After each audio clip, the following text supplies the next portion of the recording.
I actually know one girl who was like, I want white boys to call me the in bed. After the 5th date, I'm guessing like you're gonna end up like slipping a slur or something. Going on dates and like smashing and like staying over. You could live together. People will be scared to put their label on it because it infers something about the relationship. This is for you creeps out there. Sometimes if a girl's dry over text but vibrant in real life, it's because in real life, I think modern dating has gotten really, really weird recently now, huh? Can you define what a 3-month rule is? 3-month rule, if you're a talking stage for like more than 3 months and they're not your girlfriend or never be your girlfriend. I think that's one of them actually. That's one of them.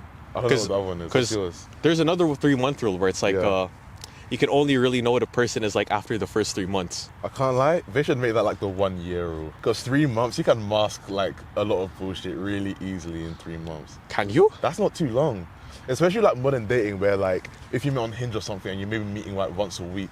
Yeah. Like, it's so easy to mask on like the few times you're seeing them over 3 months or like on text. Like you can become a whole new character. I feel like they have to become truly comfortable with you to actually show their true colors. But 3 months is a lot of time. So let's say you have 1 date a week. So 4, 8, 12. You have 12 dates and you're able to make up that persona for that long. I think so.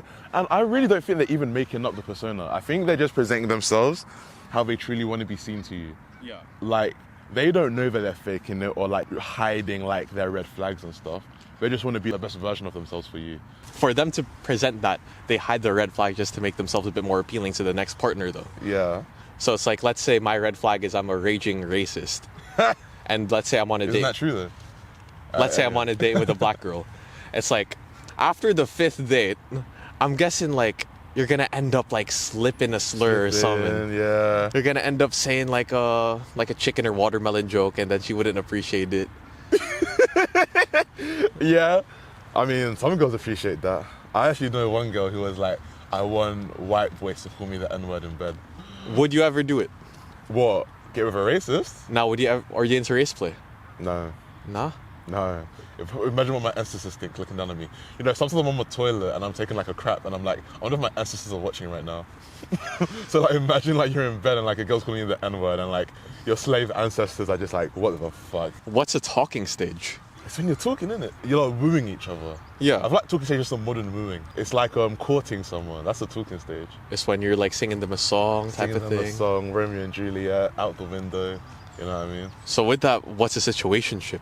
It's like that, but you're fucking. No, there's one thing I want to talk about. All right. One thing that I freaking find weird, what is the difference between exclusivity and being in a relationship? I hear this all the time. People are always like, we're exclusive. Are y'all dating? Nah, there's too much commitment. Yeah, it's an avoidant versus attachment thing. I think it's an avoidant attachment versus secure attachment thing. I think the labels instill fear in people. Yeah. People are really scared of labels. Like, you can be doing all the dating stuff. You can be like going on dates and like smashing and like staying over. You could live together, but people will be scared to put their label on it because it infers something about the relationship. It infers longevity. When you're a situationship and you're not dating, it's like there's no expectation for it to last any longer than the day that it's on. Yeah, I see like that. You could want it to last for as long as you want during the situationship. You can say, I want to be with this girl for years. Yeah. But there's no expectation for it to last for years. You can just make it happen for years and then you'll be fine with it because like you don't have that stress, that impending doom of constantly having to make them happy, even if you're already doing that.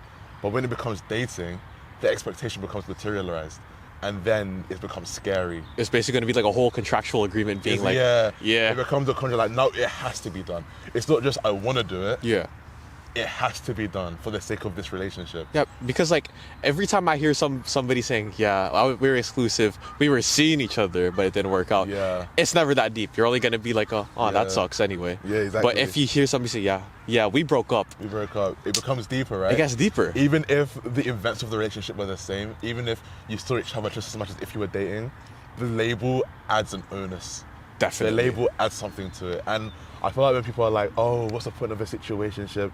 Like, just with a label on it, why do people not like labels? I feel like they just don't have the fear of the label. Some people do and some people don't. It's like avoidance versus secure attachment, you know? You're the third person who's mentioned attachment styles in the show now. Really? Yep. Wow. So I asked folks on my Instagram for more relationship confessions. There's a girl that I like, but I don't think she feels the same way. Every time I meet her IRL, she's so vibrant and happy to see. But she's so dry online. How should I approach this? Some girls are just bad texters. Some girls just like calling. I say call her.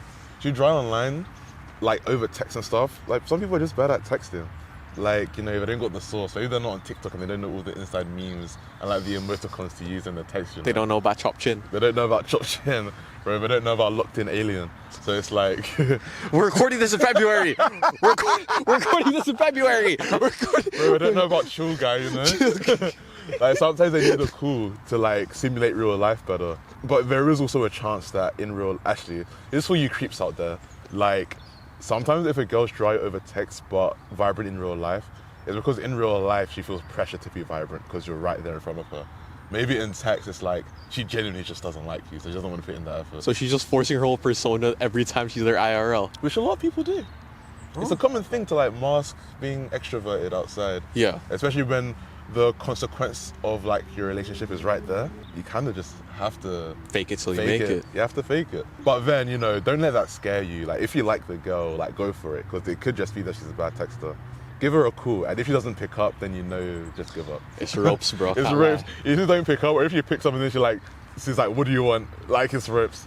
If she doesn't start that call with like a hi, like, oh, you cool? If she doesn't like do that, then like just hang up. Every time I call you don't say that.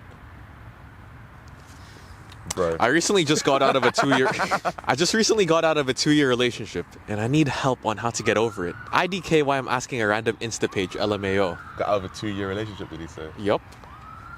Long day for you. You know, when you have your first girlfriend, you're so attached. Like, it's the first person that's really validated you for how you look. It's the first person that's like seen you naked, right? But you feel so vulnerable with them, and then like you give up your whole world for them. Like you do things you never thought you'd do. You lose your self-respect for them. And then if they break up with you, your whole world crumbles. Your whole world crumbles. It's like ripping your heart out of your chest. Losing a first love is like a unique type of pain, right? But I just say, farm it, go to the gym. That's a lie. Don't go to the gym. I mean, all these people telling you like, gym this, gym that. You do 3 sets of bed rotting, and you look like you go to the gym, bro. But hey, who am I to judge? Who am I to judge?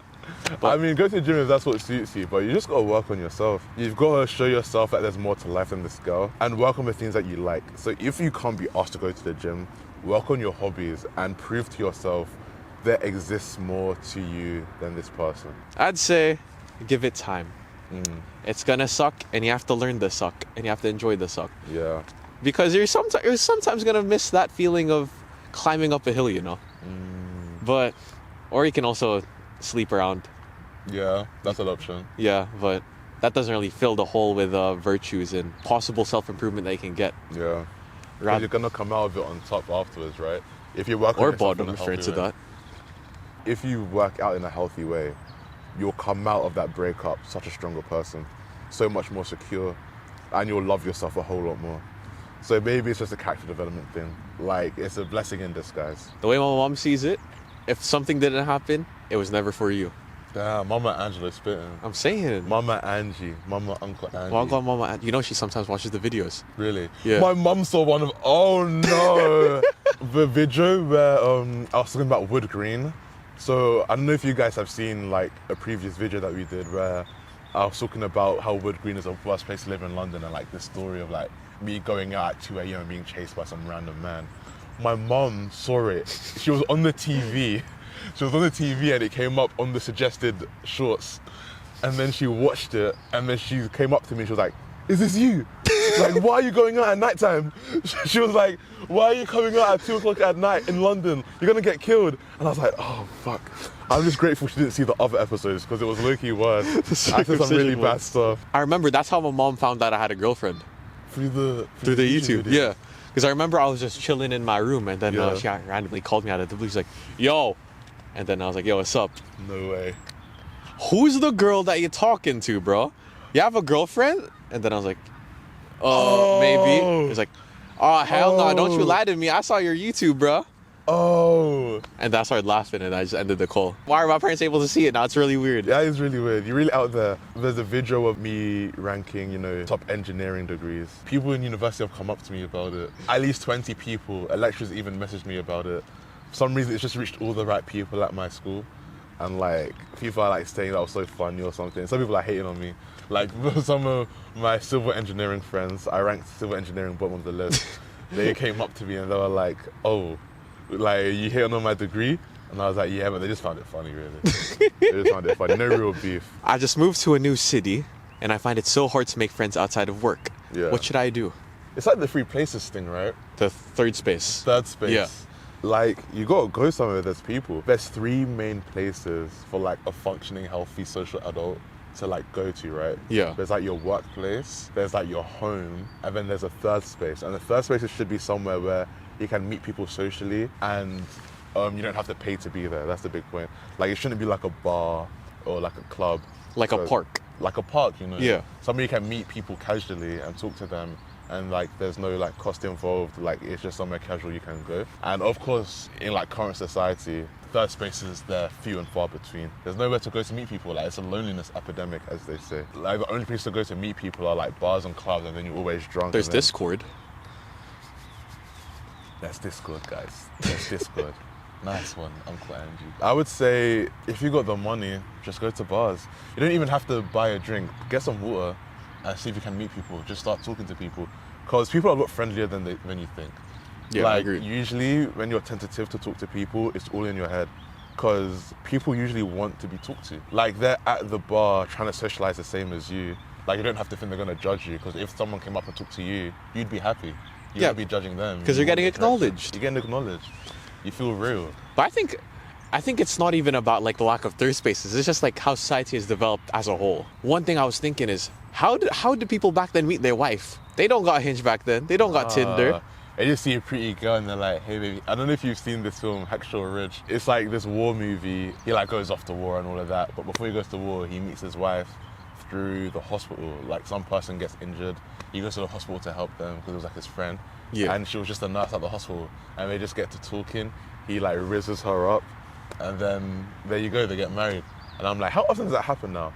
Like, you meet someone in real life and then bing bang bosh, Y'all become a thing. You become a thing. They had no telephones. Yeah. Like, back in like the freaking 40s, I mean, they had telephones. But it's like you're up late at night, like sleep calls. Yeah. The 40s. Like, you're not there like 2 o'clock in the morning, like on call, like you're both watching a movie or on like iMessage, like I'll screen share. Y'all be watching Blame It to Beaver real time. Real time. Like, that didn't happen back then. Like, I feel like we should go back to that sort of like way of doing things.